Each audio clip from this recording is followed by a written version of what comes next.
한국에 대해서는 아예 크게 신경조차 쓰지 않았었고, 그냥 아무도 없는 바다 쪽으로 선을 쭉 그어서 극동 방위선을 이제 설정해 버렸었던 거였죠.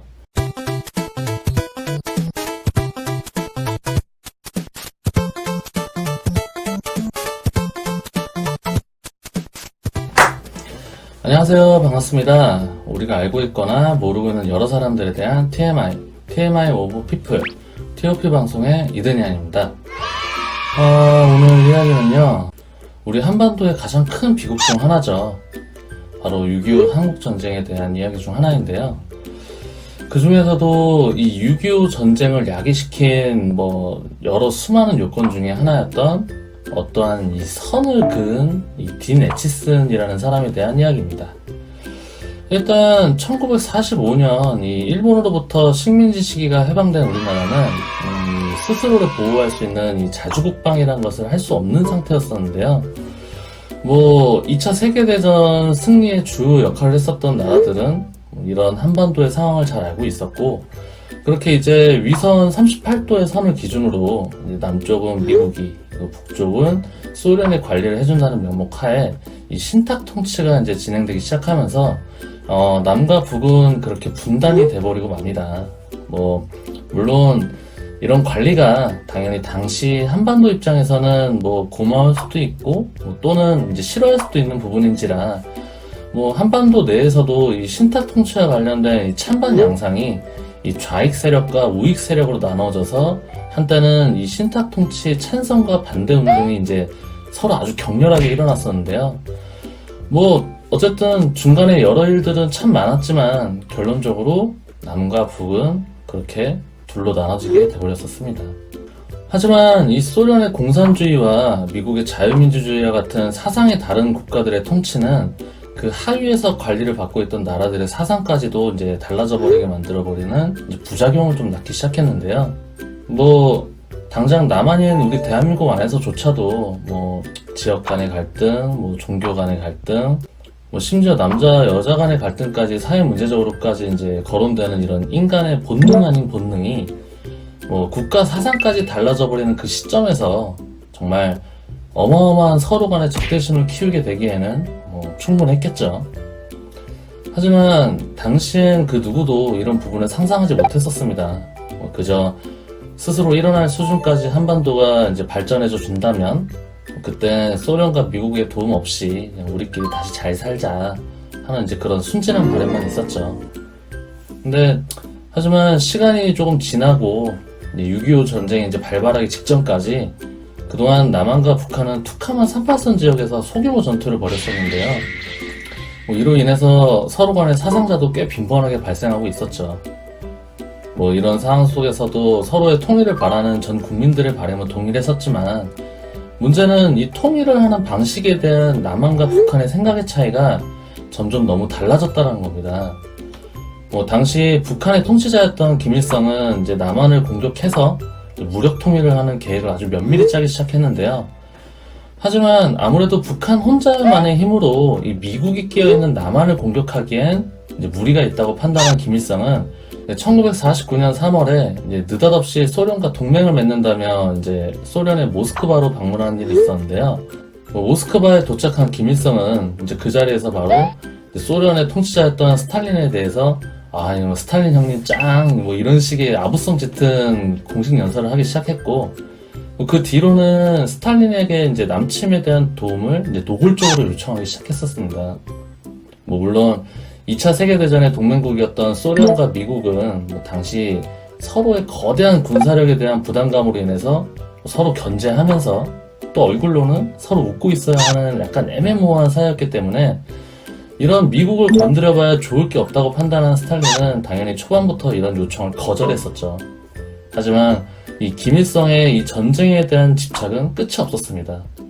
이 김일성은 이제 남침을 해서 승리할 수 있는 계획과 이유에 대해서 득달같이 이제 정보를 모으기 시작하면서 이제 뭔가 거리가 있을 때마다 이 소련에게 계속 이러니까 전쟁 좀 할 수 있게 도와줘요. 아니면 이러니까 좀 도와줘요. 이런 식의 도움을 지속적으로 요청했었는데요.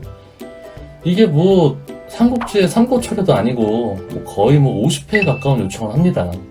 당연히 미국 쪽도 이런 북한의 남침 계획에 대한 부분을 모르고 있었던 건 아니었지만, 뭐 솔직히 미국의 입장에서는 저 조그마한 나라의 수장이 혼자 난리친다고 뭐 전쟁이 일어날 일은 없다라고 판단을 했었고, 그리고 또 북한이 도움을 요청하는 소련 쪽에 대해서도 이 핀란드와 벌인 이 겨울 전쟁과 추가로 진행된 2차 세계대전으로 인해서 이 막강한 재정적 타격을 입은 소련이 이 위대한 미국인 자신들이 속한 남한을 공격하는 멍청한 짓을 하지 않을 거라고 이제 자만해 있었죠.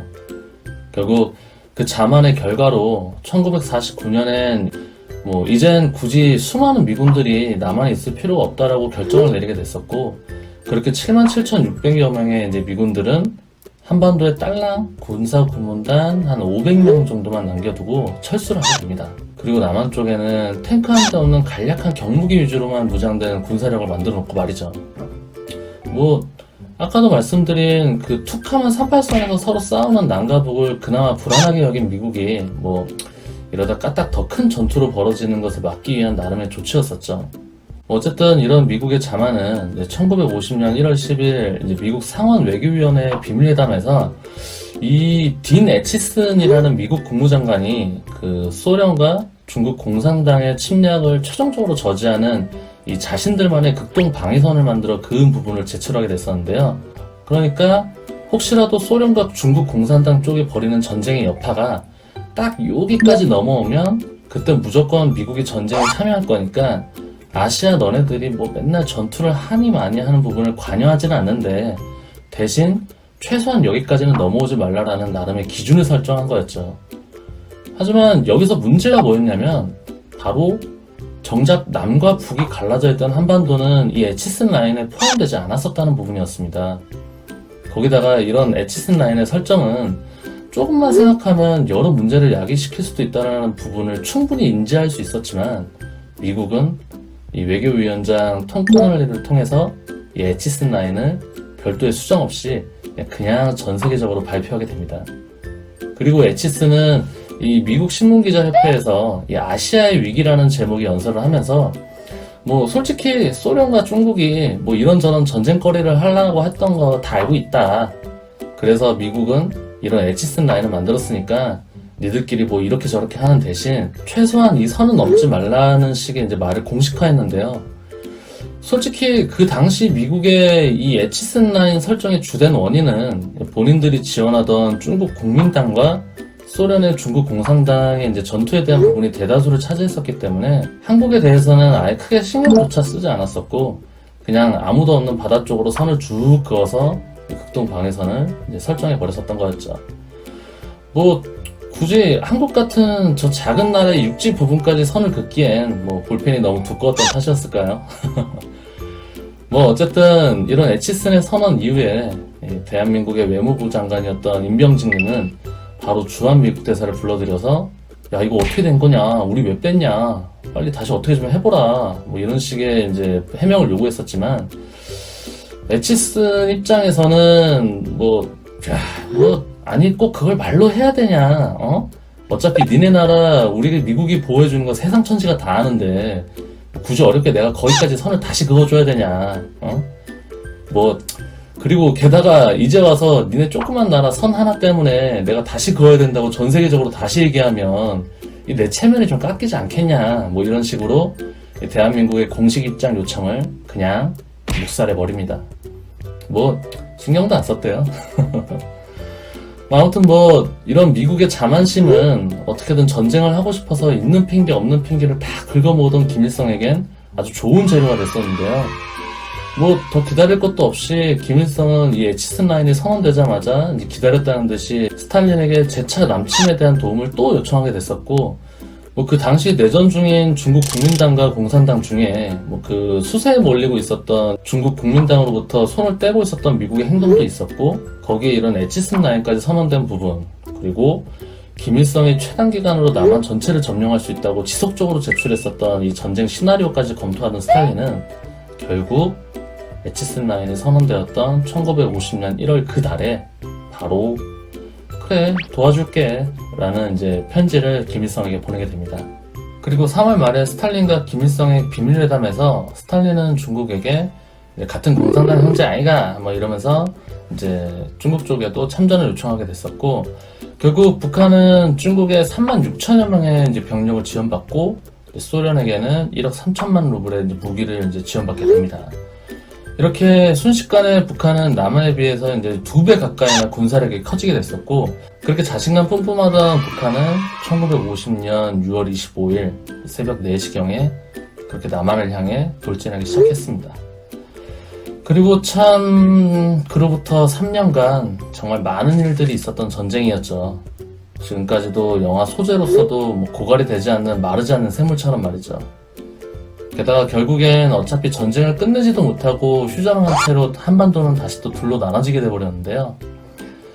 그런 지금의 한반도의 모습을 이렇게 보고 있자면 뭐 굳이 이런 전쟁을 왜 했어야 했는지, 정말 한 사람의 엄청난 판단 착오가 우리나라 역사에 얼마나 큰 피해를 줬는지 다시 한번 반성을 해봐야 할 비극으로만 남겨져 있습니다. 근데 하지만 반성 안 하죠. 북한은 지금까지도 이 전쟁은 남한이 벌인 일이라고 북한 국민들에게 이제 역사 왜곡을 주입한다고 하는데요. 뭐 이런 건 더 생각하고 싶지도 않습니다. 그냥 이런 말도 안 되는 전쟁 속에서 우리나라를 지키려고 이제 목숨과 청춘을 바치신 여러 참전 용사님들에게 이제 감사한 마음을 다시 한번 되새겨보는 6월 25일이 되었으면 좋겠습니다. 이 시간적 여유가 되신다면 앞전에 제가 올린 영상인 그 6.25 전쟁에서 영웅이 된 사기꾼 페르디난도 왈도 데마라에 대한 이야기도 재밌게 봐주시면 감사하겠습니다. 이제 가셔야죠. 오늘 이 딘 에치슨이 벌여놓은 일에 대한 이야기 어떠셨나요? 다음에도 제 방송에서 소소한 재미를 즐기시려면 구독을 누르시길 바라겠고요. 좋아요 클릭 또한 저에게 큰 힘이 됩니다. 그럼 다음에 더 재밌는 내용을 들고 다시 찾아뵙도록 하겠습니다. 안녕히 가세요.